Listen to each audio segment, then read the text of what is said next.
জয় গুরু। পরম দয়াল শিশি ঠাকুরের শ্রীচরণে জানাই ভূমিষ্ঠ প্রণাম। আপনাদের প্রতি প্রত্যেককে জানাই প্রানন্দিত জয় গুরু। আজ ইষ্ট প্রসঙ্গে আলোচনা করব, যখন অভাব হবে তখন কি করণীয়। পরমদয়াল শিশি ঠাকুর কি বললেন আজকে তা নিয়ে আলোচনা করব। দেখুন, অভাব প্রত্যেকের সংসারেই কিন্তু হতে পারে, কিন্তু সেই অভাবকে এড়িয়ে আমরা কিভাবে টাকা জমা করব। অনেক অভাব থাকবে, এই প্রসঙ্গে পরমদয়াল শিশি ঠাকুর যা বললেন দেখুন। শিশি ঠাকুর বলছেন, চাকুরে বা ব্যবসাধারী মনোবৃত্তি নিয়ে আদর্শের সেবা ও সঞ্চারণার কাজ হয় না, প্রাপ্তি প্রত্যাশায় বাধা হয়ে দাঁড়ায়। তারা দাঁড়াবে নিরাশী নির্মম হয়ে তপস্যা ও সেবার ওপর। পরমপিতা যখন যা জোটান তাতেই খুশি থাকবে, আর মত্ত থাকবে ইষ্ট নির্দিষ্ট কর্ম ও দায়িত্ব নিয়ে। দেখুন, আমাদের যেটা প্রথম কাজ সেটা হচ্ছে আমাদের খুব ভালোভাবে ইষ্টভীতি করা। শুধু ইষ্টভীতিটা নিষ্ঠা সহকারে করা নয়, ইষ্টভীতিটা যাতে আমরা ঠিকভাবে দিতে পারি সেটা আমাদেরকে চেষ্টা করতে হবে। যখন আমরা নিজের ওপর দাঁড়িয়ে ইষ্টভীতিটা পরমদয়াল শিশি ঠাকুরের শ্রীচরণে নিবেদন করতে পারবো, তখন আমাদের যোগ্যতা অনেকখানি উন্নীত হবে। তো এই যোগ্যতা যখন আমাদের উন্নত হবে, তখন আমরা সব দিক দিয়েই কাজগুলো করতে পারবো। শিশি ঠাকুর একবার বসে আছেন, অতুলদা প্রশ্ন তুলেছেন যে আমাদের গোড়ায় গলদ ঢুকে গেছে। ঠাকুর বললেন, না না, ও কথা কবেন না, ওতে আমার মন খারাপ হয়ে যায়। গোড়া ঠিক আছে, পরিবেশ খারাপ হয়ে গেছে। পারিবেশিক পোষণা পেলে আবার ফনফন করে ঠেলে উঠবে। এরপর শ্রী শ্রী ঠাকুর ফিরে এসে মাতৃমন্দিরের বারান্দায় বসলেন। সন্ধ্যা উত্তীর্ণ হয়ে গেছে, আলো জ্বলছে। অতুলদার সঙ্গে কথা প্রসঙ্গে বললেন, আমার ইচ্ছা আছে 5-7 মাইল পর্যন্ত আলো দিতে পারে ও অন্যান্য প্রয়োজন মেটাতে পারে এমন ওদের একটা বড় ডায়নামো করার। এখানে সব আছে। এখন ঠিক ধরনের মানুষ কতকগুলি পেলেই হয়, এখানে মানুষ পাওয়া যায় না। তার কারণ ব্যবসায় পদ্ধতিতে মানুষ কাজ করতে চায়, করার বিনিময়ে উপযুক্ত প্রাপ্তি চায়। তা করলে এখানেও হতো, কিন্তু চাকুরে বা ব্যবসাধারী মনোবৃত্তি নিয়ে আদর্শের সেবা ও সঞ্চারণার কাজ হয় না, প্রাপ্তি প্রত্যাশায় বাধা হয়ে দাঁড়ায়। ঠিক মতো যদি না পায়, কোনো মানুষই করবে না। যেটা মনে আশা করে আছে যে এটা আমি করলে পাবো, সেটা যদি না পায় তাহলে সেই কাজটা পুরোপুরি হতে পারে না। সেই কাজটা তখন প্রাপ্তি প্রত্যাশায় তখন বাধা হয়ে দাঁড়ায়। এরকমভাবে শিশি ঠাকুর বলতে লাগলেন। কিন্তু সাধারণ সংসারী মানুষ এই দুঃখ, কষ্ট ও অনিশ্চয়তার মধ্যে নিজেকে জড়িত করতে চায় না। ঠাকুর বললেন, নিজের চরিত্র অর্থাৎ চলন ঠিক করে নিতে পারলে পেট টেট সব ঠিক থাকে। গোজামিল দিয়ে পেট বাঁচাতে গেলে হয়তো বা পেট বাঁচে, হয়তো বা পেট বাঁচে না, কিন্তু যা বাঁচলে মানুষের মতো বাঁচা হয় সেগুলির আর সামঞ্জস্য হয়ে ওঠে না। তাই পেট বাঁচলেও দুঃখ ঘোচে না, কিন্তু মানুষের গুণগুলির যদি সার্থক সক্রিয় নিয়ন্ত্রণ হয় তাহলে সে সতই অর্জি হয়ে ওঠে। শুধু টাকা পয়সা নয়, যা করতে যা লাগে সে সব কিছুই সংগ্রহ করে নিতে পারে। ধর্মকে যে অর্জন করে, অর্থার্জন তার কাছে একটা সমস্যাই নয়। টাকা পয়সা উপায় করতে যে পারেননি সেটা কোনো অভিভূতির জন্য, সেটা চলে গেলে দেখবেন সব দুয়ারে আসবে। এসেছি করিয়া ক্ষয়, দান হতে দানে, গান হতে গানে। পরিবেশের জন্য প্রাণ ঢেলে করতে হয় অপ্রত্যাশী হয়ে। মনের সেবা কর আগে তুই, বাহ্য সেবা তার সাথে, এমনও তোর চলাই জানি শুভ আশিস পায় মাথে। ইষ্টের তৃপ্তির জন্য প্রত্যাশা রহিত হয়ে এইভাবে মানুষের সেবা করো, দেখবে মানুষ তোমাকে দেবার জন্য লালায়িত হয়ে উঠবে। কিন্তু তুমি হয়তো নিতেই চাইবে না। আমরা বউকে, মাকে দিই কেন? দিয়ে তৃপ্তি পাই, অপরের সেবায় নিজেকে বিলিয়ে দেয়, ততই মানুষের তাকে দেবার আগ্রহ হয়, দিয়ে তৃপ্তি পায়।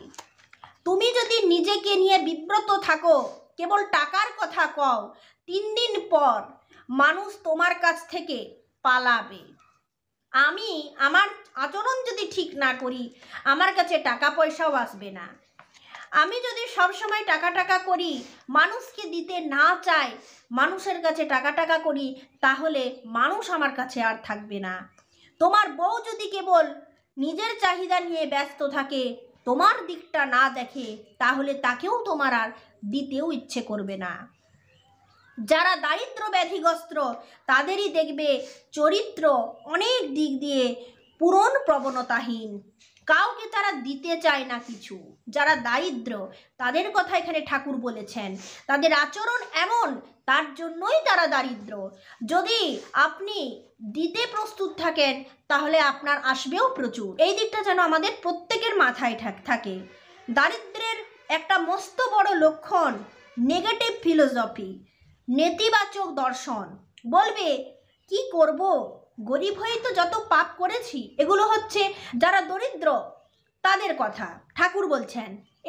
এইরকম করে বলে, কি করব, গরিব হয়েই তো যত পাপ করেছি। যারা মনে দারিদ্র ব্যাধিগ্রস্ত, চরিত্রে দৈন্যগ্রস্ত, পরিবেশের প্রতি পুরনো পোষণহীন, তাদের দারিদ্র ঘোচানো কঠিন ব্যাপার।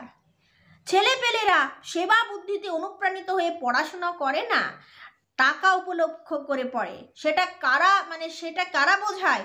বাবা মা বোঝায়।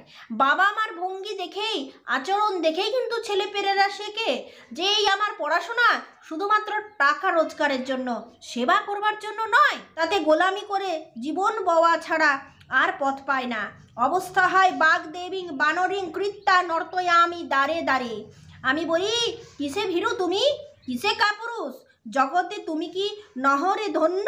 শ্রী ঠাকুর খুব আবেগের সঙ্গে বলে চলেছেন। সবাই তার কথা শুনে প্রেরণার অগ্নিদীপনায় ভরপুর হয়ে উঠছেন।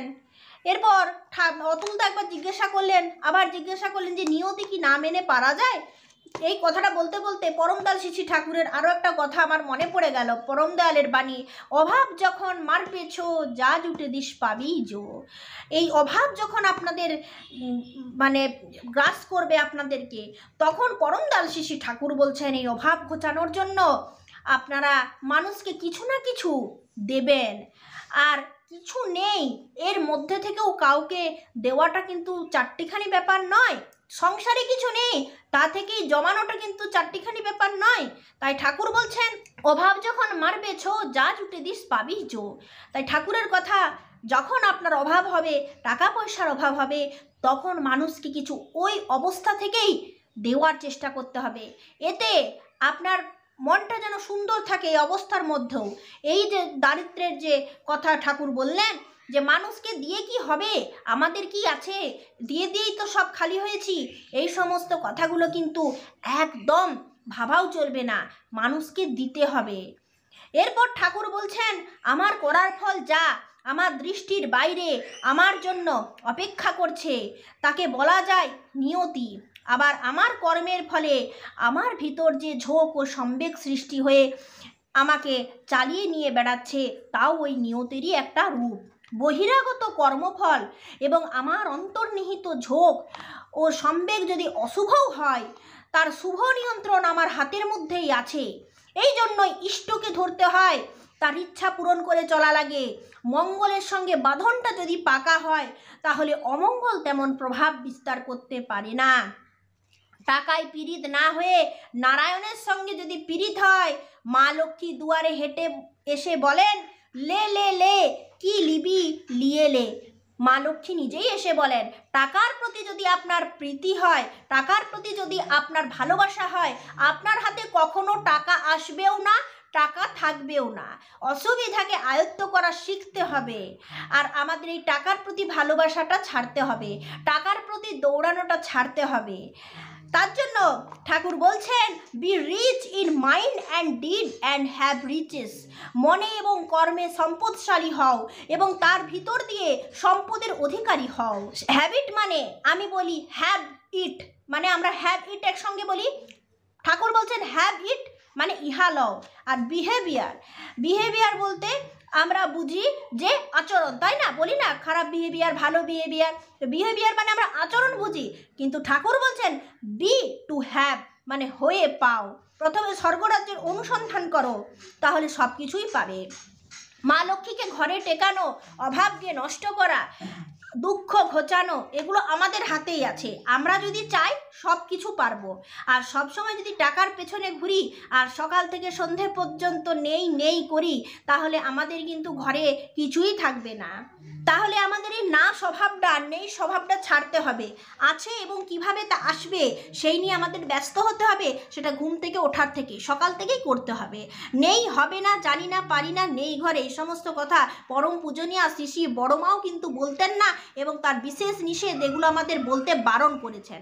তাই আমাদের পরমদয়াল শ্রী শ্রী ঠাকুর যেভাবে চলতে বললেন, এইভাবে যদি আমরা চলি, তাহলে আমাদের অবশ্যই অভাব ঘুচবে এবং নিজেরা নিজে যোগ্যতায় উন্নীত হতে পারবো। ইষ্টভীতির যে দেওয়ার ব্যাপারটা, সেটাও নিজেকে দেওয়ার চেষ্টা করতে হবে। এতে আমাদের অনেকখানি বেকারত্ব দূর হয়। ডিপি ওয়ার্কসের কাজে অংশগ্রহণ করতে হবে, আমাদের সব দিক দিয়েই সমস্যা সমাধান হবে। পরমদয়াল শ্রী শ্রী ঠাকুরের কাজে অংশগ্রহণ করলে কোনো সমস্যা থাকবে না, প্রত্যেকটা সমস্যাই কিন্তু সমাধান আসবে। আজকে প্রসঙ্গ এই পর্যন্ত। আপনারা সকলে ভালো থাকুন, পরমদয়ালের নির্দেশ মেনে চলুন, অভাবের অটাও বাড়িতে থাকবে না। আজ এই পর্যন্ত। জয় গুরু।